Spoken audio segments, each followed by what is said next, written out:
நாங்கள் எதிர்பார்த்தோம் 450க்கு மேலே தான் எதிர்பார்த்தோம். நினச்ச மார்க் தான் வந்திருக்கு. ஆனால் ஒரே மார்க் நாங்கள் எதிர்பார்க்கவே இல்லை. அது கொஞ்சம் இதாக மிராக்கலாக தான் இருக்குது எங்களுக்கு. 2 பேரும் ஒரே மார்க் எடுத்தது நாங்கள் இன்ன வரைக்கும் இதாக தான் பார்க்குறோம். நாங்கள் எங்கள் ஸ்கூல்லேயும் நல்லா சப்போர்ட் பண்ணுவாங்க.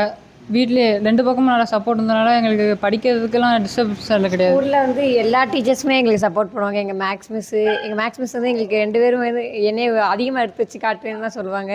ஆனால் நாங்கள் 2 பேரும் ஒரே மார்க் வந்ததுங்கிறது எங்களால் நம்பவே முடியலை. மேக்ஸ் மிஸ்ஸாக இருக்கட்டும், எங்கள் கிளாஸில் science miss, social miss, English miss எல்லாருமே வந்து எங்களை நல்லா பார்த்துக்கிட்டாங்க. 2 பேருமே வந்து நல்லா 2 பேருக்குமே நாங்கள் 2 பேரும் வேறு கிளாஸ் தான் ஸ்கூலில். ஆனால் 2 மிஸ்ஸுமே எல்லா மிஸ்ஸும் வந்து எங்களுக்கு நல்லா கோச்சிங் கொடுத்தாங்க. என்ன டவுட்னாலும் எங்களுக்கு கிளியர் பண்ணி எங்களை இந்த மார்க் எடுக்க வச்சாங்க. எல்லா டீச்சர்ஸ் சேர்ந்து தான். 2 பேரில் அவன் தான் நல்லா படிப்பான், நான் வந்து கொஞ்சம் கம்மியாக தான் படிப்பேன். ஆனால் 2 பேருக்கும் இவ்வளோ 457 ஒரே மார்க் வந்து 2 பேரும் நாங்கள் எக்ஸ்பெக்ட் பண்ணவே இல்லை. எங்களுக்கு அது நாங்கள் மார்க் ரிசல்ட் வந்து ஃபஸ்ட்டு எனக்கு பார்த்து எனக்கு ரொம்ப நான் 57னே எனக்கு நம்ப முடியல.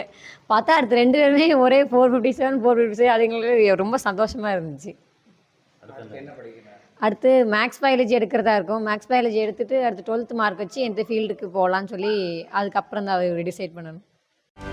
செய்திகளை உடனுக்குடனும் துல்லியமாகவும் தெரிந்து கொள்ள சப்ஸ்கிரைப் பண்ணுங்க.